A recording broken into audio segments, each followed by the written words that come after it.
blueberry, banana, and what's the persimmon waffle? And I'll show you here. This is the mix for the what do you call it? The broccoli cheese nuggets. So that's I was trying to pay attention to how much potato I was putting in, and that's way more than I usually put. I think it was 6 potatoes, regular sized potatoes, but I shouldn't have put that much. But it'll be good anyway. 1 head of garlic and 2 kilograms. That's okay. 2 kilograms of broccoli juiced, so there's no juice in that. That's just pulp. And about 1 kilogram of carrots, just the pulp of that. And to that, I'll show you. Well, you may as well hold that actually. Right. I was just afraid of your wrist. So I brought the salt out to show. I don't ever really know how much I'm going to put. So I sprinkle, and then I sprinkle some more. I'm just going to do this. And that looks about right to me. That much salt. No, yeah, the first amount is more like what you'd put on popcorn, right? Yeah. And so then this much, maybe half of it, half of this of the nutritional yeast will go into here. So quite a bit, more than a cup. There you go. And that's all I wanted to show you. So James can go ahead and talk about whatever you're wanting to talk about. I spilled salt on here, so I'm going to have to throw it over my shoulder, I guess. Isn't that what you're supposed to do? Yeah, something. I don't know which shoulder. I don't know which one. Maybe I'll throw a little over this one and a little one over that one, just for good measure. Thanks for not hitting me in the face with that. With the salt, yeah, that would not be fun. The wind could have blown it. I already have trouble with my eyes. Holy moly! I'm told by professionals that actually first by my sister that I've got blepharitis. My sister's so sharp, and the doctors were so dull. This is when I started having real problems with multiple myeloma. So I don't know if it's related. The doctors think not, but sometimes I don't think much of doctors. At any rate, specialists I think a lot of usually. Yeah, exactly right. But this is GPs. I'm a little worried the wind will blow my popcorn away. Yeah, you're a child. Lucky. But yeah, so blepharitis, and I'd had a kind of like an attack, but I was going out to a place called Coaldale, east of Lethbridge, and then north of there I picked up some sod, and I was coming back. It was kind of like hay cutting time in the fall, and I was driving a 1-ton dump truck with a bunch of sod on the back. I was going by some hay getting cut in the field, and something got into my eyes and almost went off the road. That's how bad the blepharitis was. I didn't know what it was. I didn't know what it was, so I went to a doctor, asked him. Well, first I phoned up my sister because I don't like gumming up the medical system. So this is over the phone. It was in Saskatchewan. The distance doesn't make any difference in terms of how good her diagnosis was. But the fact it was over the phone is significant.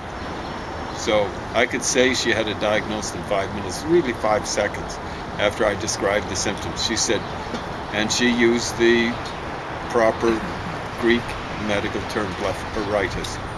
So as I recall, itis is inflammation, blepher is the eyelashes. And I think it's really the inflammation of the stuff, the thing your eyelashes grow out. So I went to a doctor, and my doctor of record at that point in time. And he's a nice guy, but wow, I don't know. I have to exercise some sort of judgment. The judgment in the street. But he looks me in the eye, this close, and says, "There's nothing wrong." So I can remember several years, and I'd wanted him to hear him say, "This is how much I trust my sister. I don't trust anyone entirely when it comes to anything. I'm not talking about her ethics. I'm just talking about something like epistemology, like does she know? You know, how well does she know?" But I trusted her more than anyone else, really. And what's her education level? And what is it in education? I think her expertise is in biology. She's looked a lot into this. So I wanted to hear the doctor say the B word, blepharitis. And he didn't come up with a different diagnosis. He was just saying, there's nothing wrong. Well, I knew there was something wrong. I almost took a 1-ton off the road. And Jesus, that could have been a disaster. Think of the waste of salt. Yeah, that's the worst. When you know there's something wrong, and you're like, okay, well, no, it's not nothing. Something has changed. So somewhere along the line, it was fairly early after we became an item, shall we say. We decided to get glasses, right? Remember that? And I went through a test to see what sort of prescription I needed, because generally your eyes get worse. Oh, and that ophthalmologist, he's so good. Yeah, so he was just like a few seconds into it. Of course, he was staring into my eyes using equipment. I know, and but he's like the that. best ophthalmologist I've ever had. Exactly right. And he just said, you know, you got blepharitis. All I said was, I know. But what can you do, right? General. Please write a note for me Practitioners. to my doctor to let him know that. Yeah. General practitioner, GP, is you don't call that an acronym, strictly speaking. You call it an initialism. It's an abbreviation of an initialism for almost all of them. I would say 90%. That's been my experience. And it's gotten to the point, you know, I've had experience with GPs, it's over 10, I think it's 12 or something like that. Well, it's way more than that, but when it comes to cancer and stuff like that, way more than that. And it is an abbreviation of an initial, GP. What's been left out? M, in between the G and the P. G and P. Try that on for size.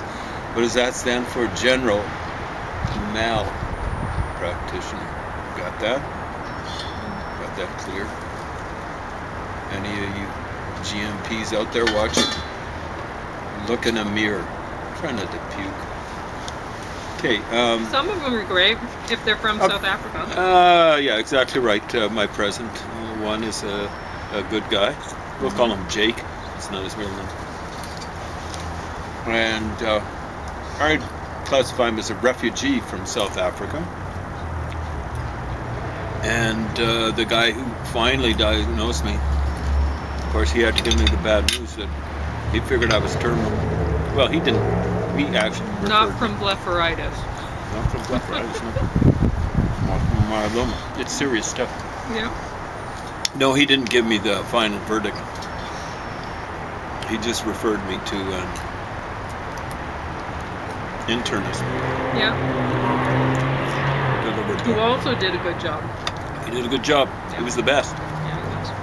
Maybe that's a bit of a... Anyway, if you're watching, thank you. I'm going to call him Tony. And he was the best. Well, he wasn't actually the best, but he came from. Now, so yeah, just watch out for these the skunks, the 90% of GPs that are GMPs, general malpractitioners. That's able to not necessarily kill you in a heartbeat. You got to watch though. They will prescribe. I ran across 3 in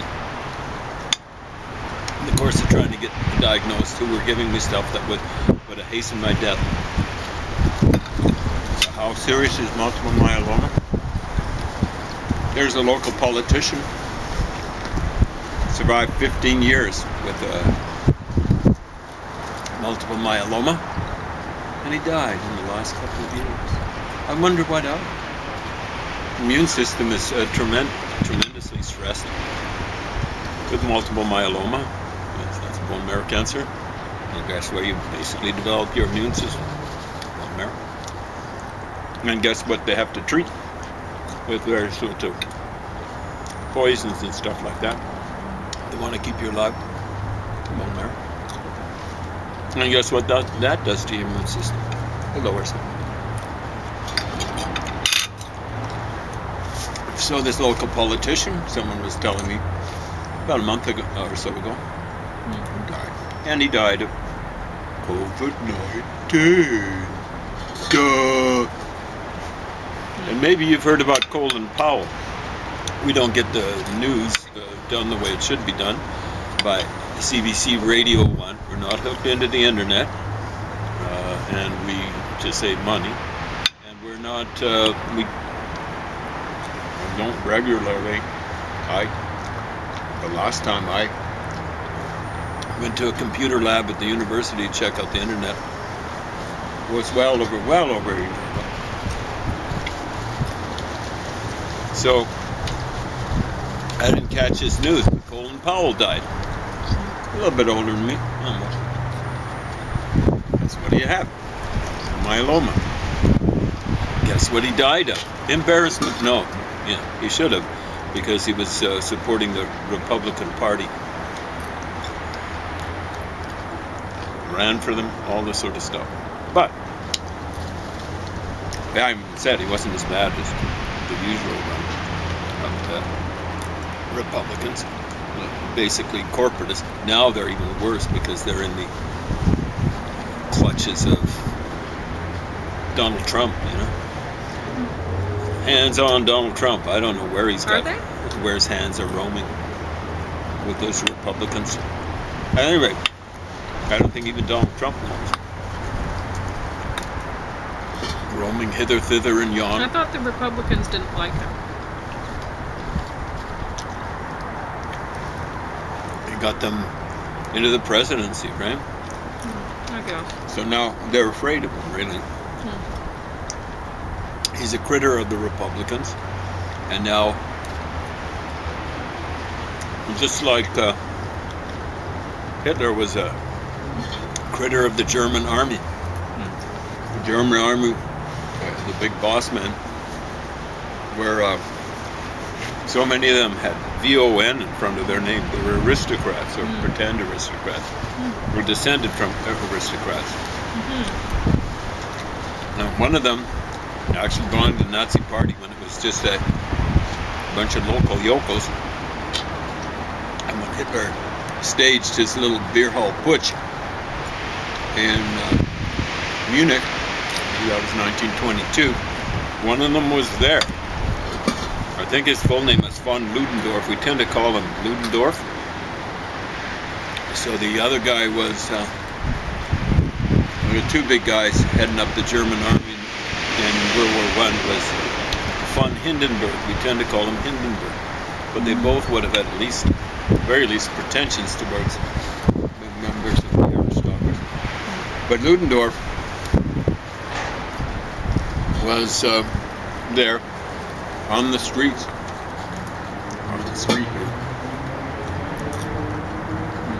during the beer hall putsch, and they were going down the street, A Street, and I believe it was the army turned up to crush this putsch. That's German for something like a coup. And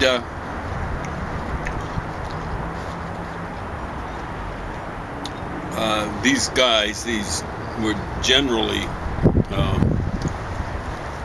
generally corporals, unless I guess Hitler worked his way up to corporal. They'd almost all be veterans of World War I. They knew what to do when people turned up with guns. It would have been the army, based on the accounts that I've read.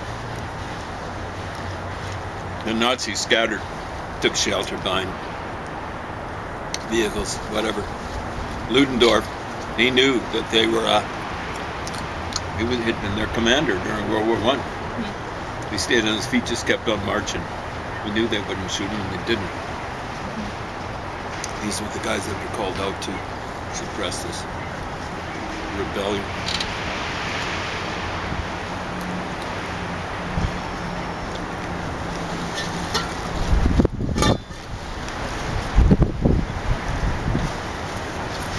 Oh yeah. Oh. You gotta watch out for these skunky doctors. Anyway, we're going to be dealing with medicine a little bit. You've heard of this guy, Michel Foucault. Now, I've been waiting actually to review this. I bet you it's been months. Yeah. Finished 19th of April 2021. Well, I wanted to go through it again and do it justice, the kind of justice it deserves. And it's rough justice. Rough justice. I want to do it justice. And I'm just going to mention it in preliminary fashion. Because going through it a second time, I think I'm only about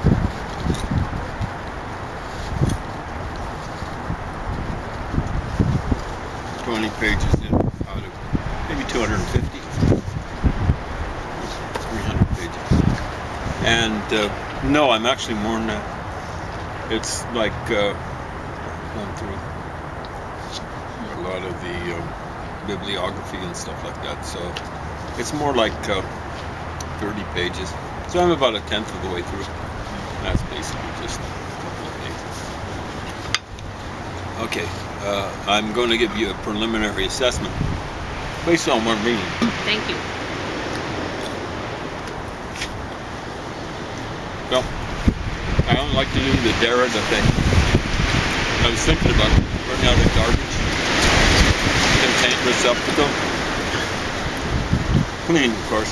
Just chucking it in. But you see, I don't even believe in that.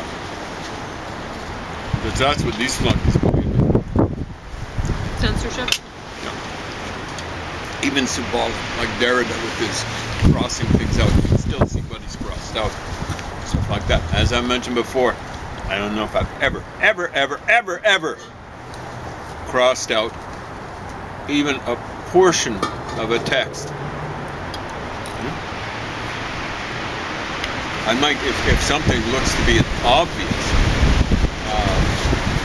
misprint or something like that, I'll cross it out, but I'll put a question mark, or I tend now to just put it in brackets if it's something that's excess, like if there's an extra T at the end.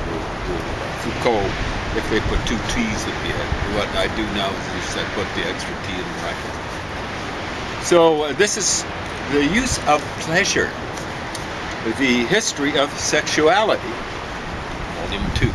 So there are a couple of other volumes he mentions here, and of course he being a bass awkward kind of guy, like so many Paul Gauchers, he in the volume 1, I guess he started with, according to what I'm able to apprehend from the preface or whatever. Anyway, it's an introduction. He started, of course, it's history, so he starts with modern Europe. Brilliant. And then he goes to medieval Europe. Vas acros, right? But maybe there's a certain sort of logic to it. But what's the problem? You know, he starts off with modern Europe, and he goes to medieval Europe. Now he's dealing with Greek and Latin antiquity. What's he left out? Europe, Greek, and Latin. There's a history of sexuality. He's left out all the rest. You're going to make claims in a title like that. You've got to back it up. Especially when you, what does it say? Breathtaking throughout. A tour de force. As the Germans say, atemberaubend. That's, it's breath robbing. Atemberaubend. Anyone watching from Germany, hey there. Oh, this wasn't a Hitler salute. Nowadays, I think what you got to do is do this kind of salute. The Hitler salute is illegal in Germany. Oh, really? Yeah, so you'll see pictures of neo-Nazis doing this kind of, I don't know. I think they're trying to do, may the force be with you. What is it that they do? Oh, it's like this. They just don't know how to do it. You neo-Nazis there, you stupid Arschlochs. How's that for a little bit of German? You'll excuse my mispronunciation, but yeah, I was working blue there. So. Arschlochs. So Arsch is cognate with the British arse. You can imagine what loch. But if you are not familiar, You have 10 minutes. German, I've got 10 minutes. Okay. So yeah, lots of wonderful Germans out there.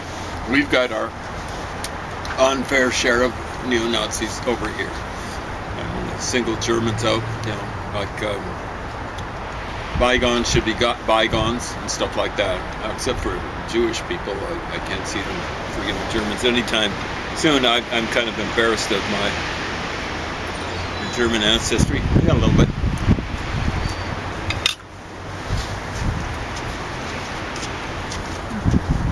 Well, I got a lot of other stuff mixed in there.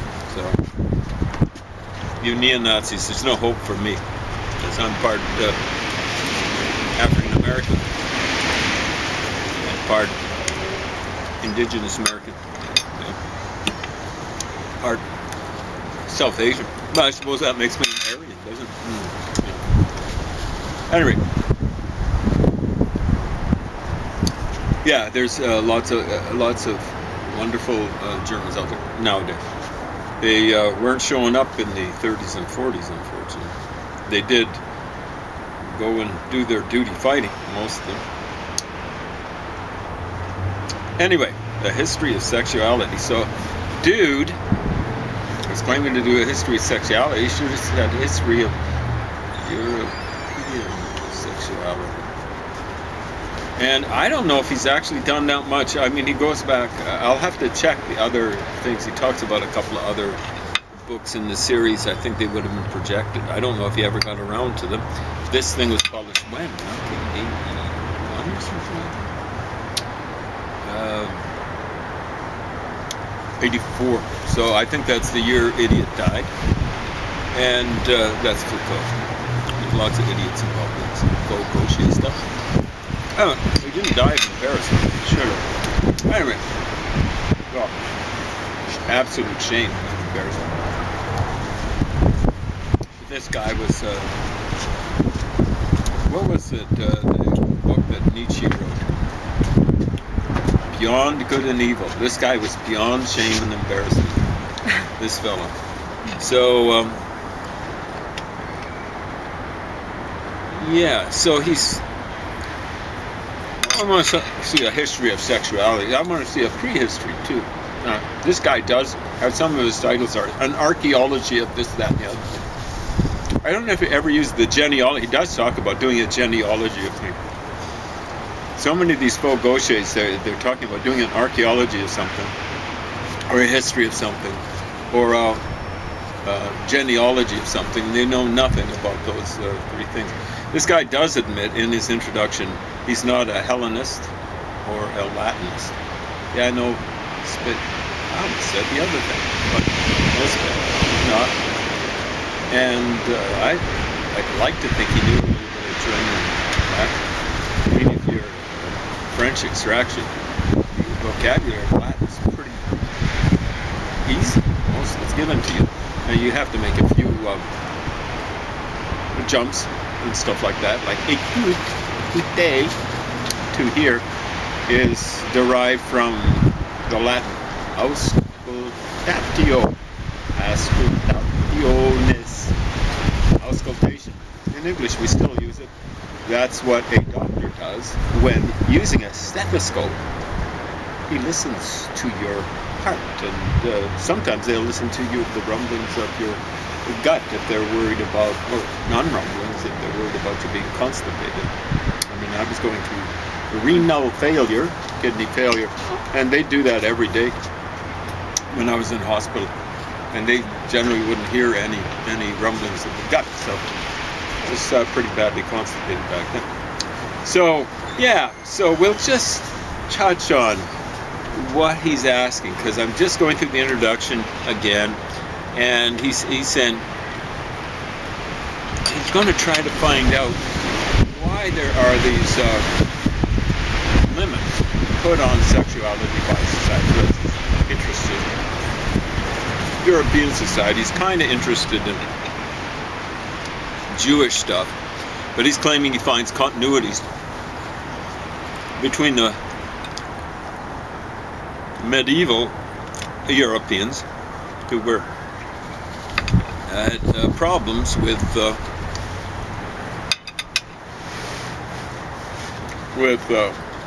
sexuality, and especially gay sexuality. And the Greeks, in particular, the Romans, didn't seem to have a problem. Greeks, who seemed to, well, he says they kind of glorified it between men, and I'm going, men and boys, you don't know the stuff already in the introduction. And through it again, I'm saying, yeah, guy doesn't understand. It's men and boys, not men and men. How much time? 5 minutes? 3. 3 minutes. There we go. Anyway, I just wanted to start it off. So he's wondering why are at least Western people hung up about sexuality. Every culture, I don't like saying every too much, every culture is hung up on sexuality. Every culture that survives. I mean, there's, like subcultures, maybe not so much. Like the little subculture, little coterie around him. I'm not talking about gays, I'm talking about the kind of people that were into what Foucault was into, S&M, and I can't see him being terribly worried about how he was exercising power, or maybe he swung the other way, and how power was exercised on him, or maybe he swung both ways when it came to the S&M sort of thing. I've got problems with the S&M. I don't have problems with people who are masochistic, but I have real problems with people who are sadistic. But he's wondering, why? And the first thing he says, why the fear? This is published in 1984, and he died in 1984. And he didn't die of old age. He died of the complications, at least, of AIDS. Why the fear? It doesn't take really a lot of history writing and stuff like that to realize that who did the song? Joni Mitchell. Sex kills. That was in the mid-80s or something like that. Sex kills. Killed this idiot because he was an idiot, and he almost certainly killed other people. He was hanging around in the Bay Area. He loved it. That is the Berkeley area, San Francisco area, and he loved the gang-banging atmosphere there. Not all over the place, but he was going to select locations, and he was having apparently unprotected sex with bunches of men